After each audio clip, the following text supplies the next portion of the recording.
Hi friend, இன்னைக்கு ஒரு முக்கியமான விஷயத்த உங்ககிட்ட காமிக்க போகிறேன்.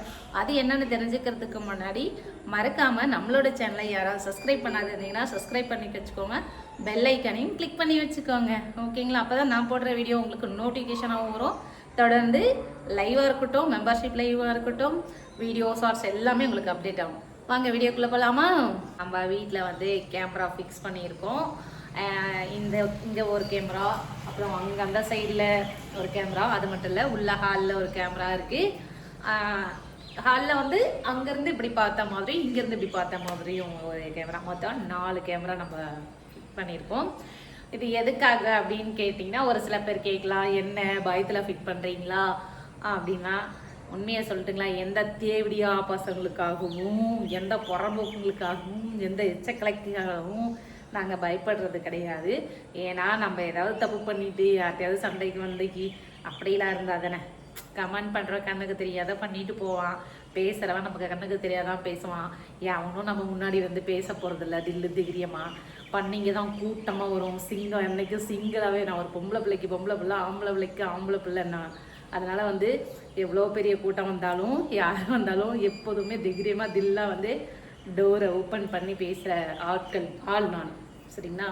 ஏன்னா என்னோட அம்மா வந்து அப்படி அவங்க கஷ்டப்பட்டு நல்லா என்னையும் என்னோட பிரதரையும் படிக்க வச்சு, என்னோட பிரதர் ஒரு நல்ல இதில் வந்து ஒரு பேங்க் மேனேஜராகவும் இருக்கார், என்னோட ஓன் பிரதர். சரிங்களா? அதுக்கப்புறம் நான் அதனால் வந்துட்டு நாங்கள் நல்ல முறையில் தான் இருந்துகிட்ருக்கோம். நான் வீடியோ போகிறதால சில பொறாமை பிடிச்ச நாதேரிங்களுக்கெல்லாம் என்ன சில பேருக்கு பிடிக்காது, சில எச்சக்கலைஞர். ஏன்னா ஒரு பொறாமை என்னைக்கு நம்ம மேலே பட ஆரம்பிக்கிறாங்களோ அன்னைக்கு நம்ம வளர்கிறோம் அப்படின்னு நினச்சிக்கணும்னு சொல்லுவாங்க எங்கள் வீட்டில். கண்ட நாயங்க கண்டதை பேசுவோம், அதை காதில் வாங்கிக்க கூடாது. அப்புறம் ஒருத்தவங்க வந்து வளர ஆரம்பிச்சிட்டாலே அவங்கள பார்த்தாலே பொறாமையாக இருக்கும். ஐயோ, நம்ம வளர்ந்துட்டோங்களே, நம்ம சாப்பாட்டுக்கே வழி இல்லாத இருக்கிறோம், நம்ம எம்மா கஷ்டப்பட்டுட்டு இருக்கோம், கடன்காரம் இருக்கிறோம், நம்ம வீட்டில் ஒரு பிரச்சனை, இப்படிலாம் நிறைய யோசிப்பாங்க. பட் என்னை பொறுத்தளவு எவ்வளோ கஷ்டங்கள் வந்தாலும் அதை ஃபேஸ் பண்ண கற்றுக்கணும் முதல்ல. அதே மாதிரி அகராதிக்கு போகவே மாட்டேன். எந்த ஒரு சூழ்நிலையிலையும் என் மேலே தவறுன்னா ஓகேங்க அப்படின்னு சொல்லிட்டு அவங்கள்ட்ட சாரி கேட்பேன், இல்லைன்னா ஏதாவது ஒரு விஷயம் எக்ஸ்பிளைன் பண்ணுவேன். ஆனால் அதை திமிருவாட்டமாக நம்ம மேலே தப்பு வச்சுக்கிட்டு நான் அப்படி தான் இப்படி தான் அப்படின்னு அராஜகம் பண்ணுறாலாம் சத்தியமாக நான் கிடையாதுங்க. மக்கள் எல்லாருக்குமே உங்களுக்கு சொல்லிக்கிறேன். அதே மாதிரி நீங்களும் இருக்காதீங்க. நம்ம மேலே தவறு இருந்துச்சுன்னா தயவு செஞ்சு எந்த இடத்துலையுமே வந்து நம்ம பதட்டமாக யார்கிட்டையும் நம்ம பேசக்கூடாது. அப்படி பேசுகிற மாதிரினா நம்ம வீட்டுக்குள்ளே இருந்துட்டு நம்ம யார்கிட்டையும் ஒரு எப்படி சொல்கிறது, நாளைக்கு யாரை நம்பி நம்ம கிடையாது அப்படின்ற சுச்சுவேஷன் வரும்போது இருக்கலாம். பட் அந்த ஆணவம் இருக்கக்கூடாதுன்றது தான் என்னோட இது. அதனால் வந்து இது எதுக்காக ஃபிக்ஸ் பண்ணணுன்னா வச்சுக்கோங்களேன், இப்போ வீட்டில் இருந்து நம்ம வெளியில் போகிறோம், சும்மா ஒரு நம்மக்கிட்ட வந்தாலும் இல்லை, டிவி ஃப்ரிட்ஜ் இருக்குது. இப்போ தான் ஒரு இது பக்கத்து வீட்டில் வந்து எங்கள் தெருவிலே கொஞ்சம் தள்ளி சிலிண்டர் முதலாவது திருடிட்டு போயிருக்கான் அவங்க ஊருக்கு போயிட்டு டைமில். அதனால் வந்து சரி அட்வான்டேஜாக ஒரு கேமரா இருக்குதுன்னு சொன்னாங்க. இது வந்து நான் ஆஃபீஸ்லேயும் ஃபிட் பண்ணியிருக்கேன். அதே மாதிரி நம்ம வீட்டுக்கும் ஃபிட் பண்ணிடலாம்னு சொல்லிட்டு தான் நாங்கள் பண்ணணும். இது பார்த்திங்கன்னா கரண்ட் இல்லைனாலும் சரி தான், வைஃபை கனெக்ட் இல்லைனாலும் சரி தான், ஆனால் ஆட்டோமேட்டிக்காக ஒர்க் ஆகும். இப்போ வந்திருக்கு, நல்ல குவாலிட்டியாக இருக்குது கேமரா. அதுதான் நாங்கள் ஃபிட் பண்ணியிருக்கோம். இப்போ என்னடானா நாங்கள் யார் வராங்க யார் போகிறாங்க, அதே மாதிரி வாய்ஸ் கிளியராக கேட்குதுங்க, செம்ம கிளியராக கேட்குது. அவ்வளோ தூரத்துலேருந்து என்ன பேசுகிறாங்கன்னு நம்ம வீட்டுக்குள்ளே இருந்தே கேட்குற மாதிரி இருக்குது. செம்ம குவாலிட்டியாக இருக்குது. நம்ம வீட்டுக்குள்ளேயே இருந்துக்கிட்ட வந்து யார் என்ன பேசுகிறாங்க, ரோட்டில் போகிறவங்க என்ன பேசிக்கிட்டு போகிறாங்க வராங்க, இதெல்லாமே நம்ம தெரிஞ்சுக்க முடியுது. அதுக்காக தான் இந்த கேமரா ஃபிக்ஸ் பண்ணணும். சரிங்களா?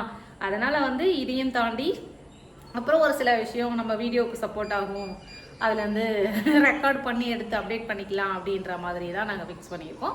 மற்றபடி யாருக்கு பயந்துக்கிட்டோம் அப்படிலாம் நம்மனா அங்கங்கே எதையாவது சண்டை ரொம்ப வளர்த்துக்கிட்டு வரோமா இல்லை அந்த மாதிரி எந்த தொந்தரவும் கிடையாது எங்களுக்கு. எங்கள் வீட்டுலேயும் சரி தான்.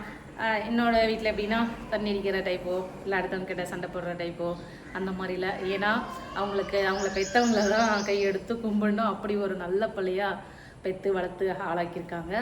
அதுக்காக தான். அதனால் வந்து இந்த கேமரா ஃபிக்ஸ் பண்ணியிருக்கிறோம். இந்த கேமராவை பார்த்துடலாங்களா? எங்கெங்கே ஃபிக்ஸ் பண்ணியிருக்கோம் நானும் உள்ளே காமிக்க மாட்டேன், ஏன்னா தூங்கிட்டு இருக்காங்க உள்ளே. இங்கே வாங்க, இங்கே தெரியுதுங்களா? இங்கே ஒரு கேமரா, அப்புறம் இங்கே பாருங்கள் இதோ இங்கே ஒரு கேமரா, அப்புறம் பார்த்தீங்கன்னா உள்ள இந்த மாதிரி 4 கேமரா ஃபிட் பண்ணியிருக்கோம். 4 கேமரா. இந்த 4 கேமராவும் வந்து நல்ல வாய்ஸ் கிளியராக இருக்குது, ரொம்ப தெளிவாக. நம்ம அவ்வளோ தூரத்துலேருந்து கீழே வந்து இவ்வளோ ஹைட்டில் தான் ஃபிட் பண்ணியிருக்காங்க. பட் வந்து அந்த ரோட்டில் நின்று பேசுகிற வாய்ஸ் முதலாவது கிளியராக கேட்குதுங்க. அது செமையாக இருக்குது. அதனால் வந்து ஹாப்பி. சரிங்களா? இந்த மாதிரி உங்கள் வீட்டுக்கு வேணும், உங்கள் ஆஃபீஸ்க்கு வேணும், இல்லை உங்கள் பர்சனல் பர்பஸ்க்கு வேணும்னா இந்த மாதிரி கேமரா கிளியராக, குவாலிட்டி கிளியராக, ஒயிட் அண்ட் பிளாக் கிடையாது, கலரு, அப்புறம் வந்து வாய்ஸ் கிளியராக இருக்கும். அப்புறம் ஒய்ஃபையும் இல்லைனாலும் கரண்ட் இல்லைனாலும் நம்ம வந்து இன்வெர்டர் இருக்கு இல்லையா, அதையே யூஸ் பண்ணிக்கலாம். அதில் கனெக்ட் பண்ணிக்கிட்டோம்னா எப்போவுமே ரன் ஆகிட்டே இருக்கும். சரிங்களா? உங்களுக்கு தேவைப்பட்டால் கண்டிப்பாக எனக்கு மெசேஜ் போட்டு உங்கள் நம்பர் அனுப்புங்க. நான் கான்ட்ராக்ட் நம்பர் கொடுக்குறேன், உங்கள் வீட்டுக்கு நீங்களும் யூஸ் பண்ணிக்கோங்க. சரிங்களா? மறக்க. Okay, bye bye.